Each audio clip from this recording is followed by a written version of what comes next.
Assalamualaikum and good morning to everyone. I hope that you all are doing fine then.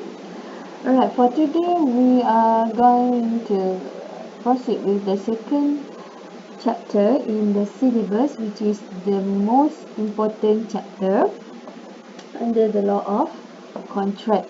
But for today's lecture, we are going to focus on elements of offer and acceptance. Alright, this is the learning objective for today's lecture. At the end of the lesson today, you should be able to first to understand the definition of contract, to list the essential elements of valid contract, to distinguish between an offer and an invitation to trade, stand for ITT, and then to identify the rules of acceptance and to discuss on the revocations of proposal and acceptance. Alright, basically, what is a contract? So this is the example of contracts whereby you will sign a written agreement and then you describe it as a contract. Okay, and this is also a contract. For example, okay, the prince asks Elsa, will you marry me? Okay, this is a form of a proposal. And when Elsa responds, yes, I'll marry you, then this is a sort of acceptance. So this is also called a contract. Alright, based on these illustrations, okay, there is two terms, agreement and a contract. Please bear in mind that all contract is an agreement. So in order for you to form a contract, you must build it upon an agreement. You must start it with an agreement. But please take note that not all agreements are automatically a legal binding contract. How do we know that the agreement is a legal binding contract? When this agreement fulfills all the required, all the essential elements under law of contract. Okay, so when I ask you what is a contract, first thing is you must refer to the statute.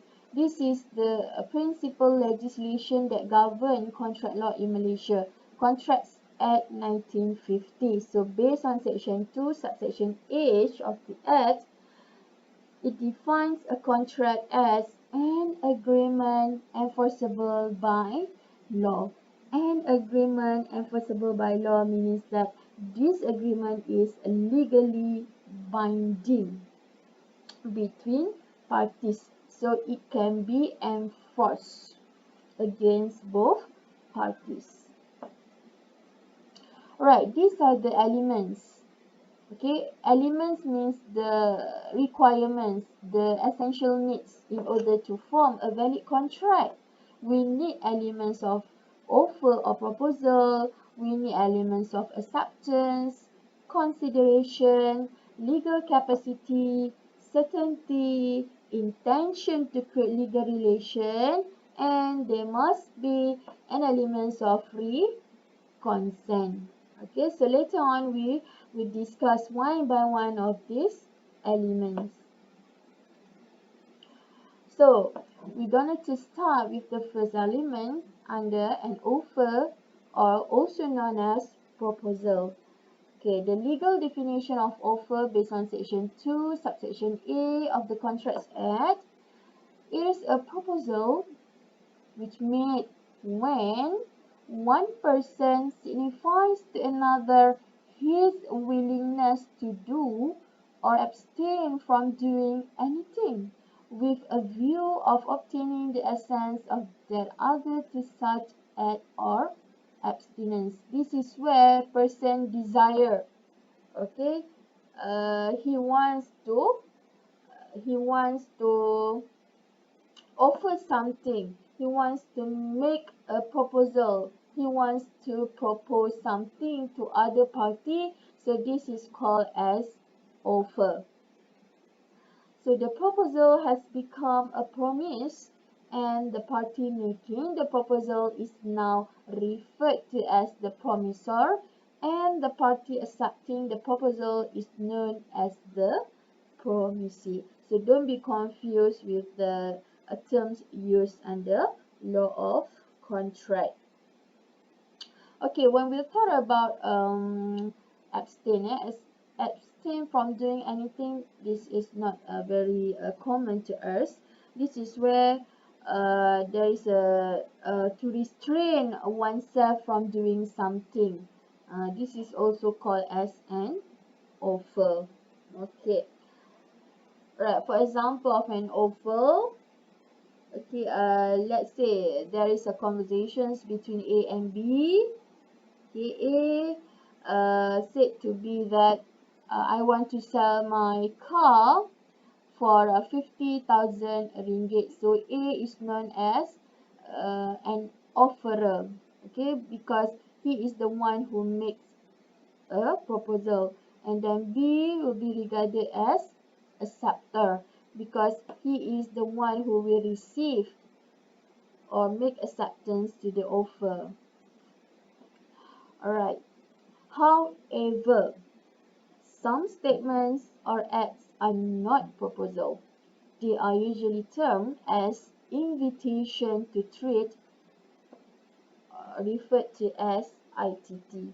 Right. Please bear in mind that when we refer to the statements, not all statements are equivalent to offer or proposal because some of the statements will be regarded as invitation to trade. So what is an invitation to trade? Alright, it is a sort of preliminary communication which pass between the parties at the stage of negotiations. So please take note that it's just a preliminary communications. Okay, when you will make this invitation to trade during the process of negotiations to the contract before you sign the agreement. So there was a preliminary communication, and sometimes it may describe as offer, and sometimes the statements, the conversations may be regarded as invitation to trade. What is the significance of having this term? Okay, please bear in mind that the acceptance of invitation to trade it does not create a valid contract because invitation to trade is not a proposal. In order for you to conclude a valid contract, okay, you must accept a proposal, not to accept the invitation to trade. So what are the examples of invitation to trade? So they are price list, okay, display of goods with price tags, advertisement, tender, auctions, okay.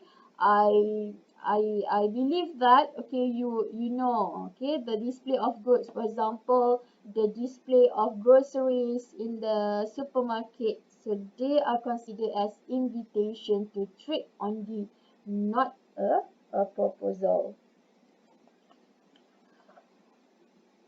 Alright, so this case is very relevant to our daily situations. Okay, the case is a Pharmaceutical Society of Great Britain against a Boots Cash Chemist Limited. Alright, so what happened in this case? The court need to determine whether a sale had occurred in the self-service shop when the customer selected articles which he desired to purchase and place them in a wire basket. Okay, they want to determine whether the articles, the goods in the shop itself considered as ITT or when the customer selected articles considered as contract. So the court held that The display of goods was only an invitation to trade. A proposal to buy was made when the customer placed the articles in the basket. Hence, the contract of sale will only be made at the cashier's desk. Okay, so in our daily situations, okay, when, for example, okay, you want to buy groceries at a supermarket.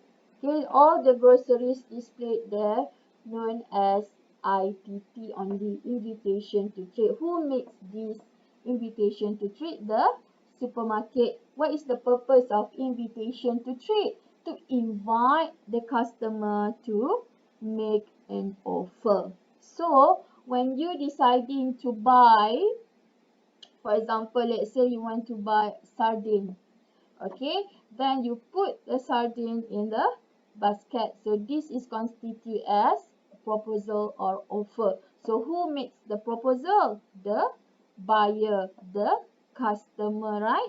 Okay, and then when you make payment at the cashier desk, then cashier will receive your payment, and once you pay for the goods, for the sardines, then it considered as valid contract. Okay, what if at the cashier desk, then you decided that you don't want to buy the sardines. Okay, whether the cashier or the supermarket can take action against you, whether they can say that no, there was a contract between us, then you have to pay for these sardines. No, cannot, because okay, there is no payment made to the cashier, meaning that there is no acceptance, so there is no concluded contract. Okay, so I hope that you understand this simple illustration. Okay, other than that, examples of ITT is an auction. Okay, it's an auction. So in auction situation, the auctioneer is actually making ITT. Okay, when the auctioneer listed the goods to be auctioned, the purpose is he is inviting the bidder to make the highest bid. Okay, so the bidder will make the highest bid. So, who is a proposal? Sorry, who is the proposer in this situation? So, bidder is actually making a proposal or making an offer. So, the there are many bidders, okay, and then they will bid for the highest price.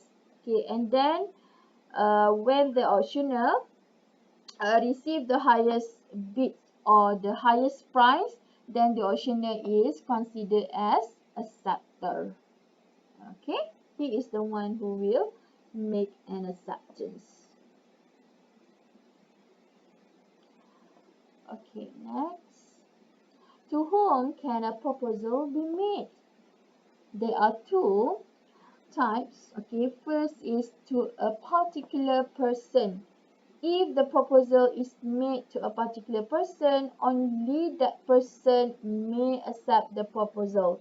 Section 2, subsection B of the Contracts Act. Okay, later I want you to find this case. Okay, Bolton against Jones. Okay, please refer to the general rule of the case. Okay, when it is made to a particular person, meaning to a specific person. Okay, like I give you the illustration just now between A and B. So A offered to sell his car to B for 50,000 ringgit. So A is making a proposal to the particular person. So only B may accept the proposal, not other party. Okay, and then next, it also can be made to the general public. So anyone who meets all the terms, all the criteria in the offer may accept the offer. Example of case, you may refer to the case of Carlyle against carbolic smoke ball coal. Alright, so what happened in this case, the company, the defendant's company, advertised that they would offer 1,000 pounds. So they want to offer 1,000 pounds reward to anyone who steal contacted to influenza after using the company's remedy. In other words, after using the company's medicines. Okay, later the plaintiff duly used the medicines but nevertheless still contracted with the influenza. Okay, so the plaintiff then sued for the money. So whether the plaintiff can take action against the company? Yes, because the offer was made to the general public and then the plaintiff meet the terms in the proposal. So the court decided that the plaintiff had accepted the offer of the company made to the whole world at large and therefore entitled for the money. So the plaintiff in this case is entitled to claim for the reward of £1,000. Okay, next we start. We proceed with the communications of proposal. Okay, in order to create a valid contract, proposals must be communicated to the other party to the extent that the party accepting the proposal is aware of the existence of such proposal. Okay, you must make sure that the one who will accept your proposal is aware of the existence of your proposal. If other party is coincidentally appear as if he is accepting the proposal without being actually aware of the proposal, does not bring an agreement into being.